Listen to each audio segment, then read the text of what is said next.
All right, guys, welcome back to the shack. I apologize for being away. I haven't had a lot of time to do content. It's getting kind of spring here in Alabama, and there's a lot of outdoor work that I've got to get caught up on, yard work that's been neglected.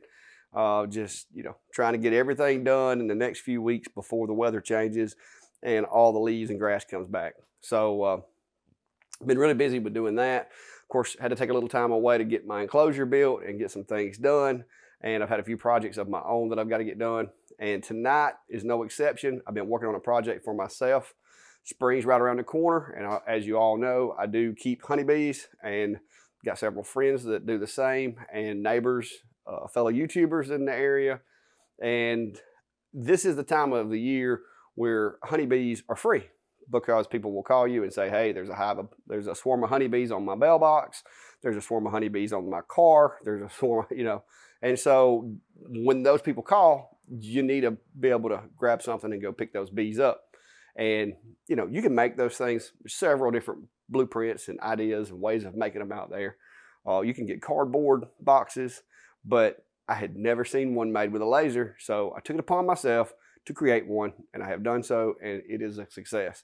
So stick around and I'll show you what I've done.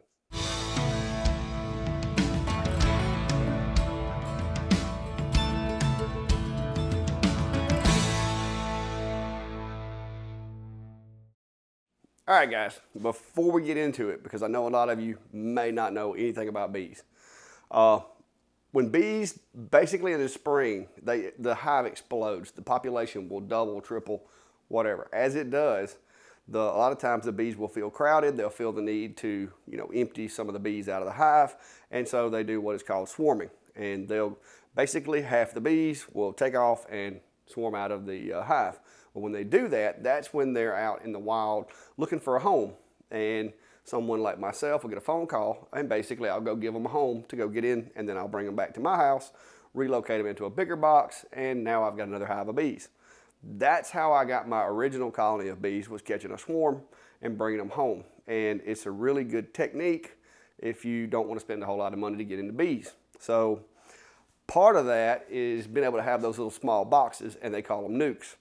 And what it is basically it holds 5 frames. You go put it out, you put a little attractant in there, the bees go in. Once they go in, they set up shop, you bring them back home and let them stay in it until they get comfortable, and then put them in a bigger box. So instead of buying NUCs, like I said, I looked at some cardboard ones, I looked at some light wood ones, and there's a lot of options out there. But I was like, I have lasers, especially since I got the new extended frame. I was like, you know what? This is going to be my first build of a design that can only be done on an extended frame machine. So here it is, guys. This is my Honeybee NUC. It's basically just a really big box. It does have a hole for the bees to go in. I did put a graphic on it, and one reason I put a graphic on it was just because I thought it was cool. I wanted to put my branding on it. But secondly, that kind of gives the bees a reference when they're coming in looking for the door. Gives them a little reference, and will make things easier as they're going in and out. But the lid snaps on. This is the only part that I'm a little concerned that once the bees get in there and they start propolizing everything, the lid may get a little difficult to get off. But if that happens, then, that's just something I'll have to contend with. The top pops off. It's just typical boxes.py box, basically, and I just took and modified it, created it to the dimensions that I needed, made my first prototype. It needed some adjustments, went in, adjusted my measurements, and here we go. So these are the frames. And for those of you that don't know, the frame is basically, it's got some foundation on there and a little wax, and that's honeycomb. So when the bees get in here, they have comb already started. Makes for a great house. I mean, if you were looking for a house, you would want a house with furniture in it. And so make sure they have furniture. But this little box holds 5 frames, and that will house a pretty significant amount of bees. It would take a pretty good sized swarm to fill this box up. But I had to build some little braces that go in there. These little guys, once you pop the box together, these little guys just kind of slide in. And what that does is that basically holds the frame up in the correct position so that the bees are allowed to crawl underneath the frames, because they'll basically have a pathway that goes from the back of the box to the front under the frames. And so when you sit the frames in there, these little tabs right here catch on those little bars. And that's what holds them up off the floor, just enough for the bees to have a pathway underneath. Now, I may have to do some minor adjustments. I'm gonna sit down with a couple of my bee buddies and we're gonna go through it and make sure I don't need to make no tweaks to it. But so far, guys, I have proven that the concept is doable. The box seems rugged enough, seems fairly durable, and other than it's not gonna be really weather tolerant, I mean, I guess you could paint it or, you know, put it under a barn or under a house, in a crawl space, in an attic, whatever. You know, wherever the hive may be, you'd be okay. But I don't know that I'd want to set this thing out in the rain.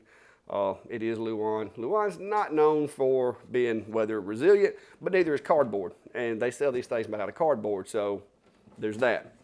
But I think you can kind of see maybe in the hole there. But that hole basically goes into the box, and then there's a gap, like I said, to where the bees can kind of navigate in between the frames and do their work. But that's what I've been working on today, guys. It was just a little quick build. It did take me 2 tries to get it right, but I think I've got it correct now, so we'll find out. All right, guys, I hope I hope you get the understanding of what this is. And for those of you that do have bees or are familiar, feel free to leave me a comment, suggestion, room for improvement. This is probably not going to be my last design. I'm going to take it tomorrow and let my buddy look at it and see what he thinks, and then we'll go from there. But I thought it was a cool use of a laser. One more way of using a laser and kind of being a maker of sorts and making your own tools. That was what originally got me into the laser, and I really enjoy that part of that aspect of it. So guys, if you're interested, don't forget Sunday nights, 7 p.m. Central, myself and Steve do our live show. We're going to be sitting down talking to you guys. Y'all bring the questions, bring the content. It'll be a fun time. Like I said, mostly laser oriented. There may be some back and forth, a little bit of banter between me and Steve. You never know what's going to happen, but it is definitely an opportunity to discuss topics with other people, myself, Steve, and countless others that are in our group that come to the show that are also very knowledgeable about the lasers. And there's a really good chance that someone in our group has a machine or has had the same problem that you have. So if you're new to the laser engraving arena, feel free to come over, hang out Sunday nights at 7 p.m. And you can also join our Facebook group and keep up with what's going on, and post some of your projects, questions, or concerns there as well. So I'll drop a link to the group down below. If you haven't already, go check that out. But until next time, guys, be safe and have a good day.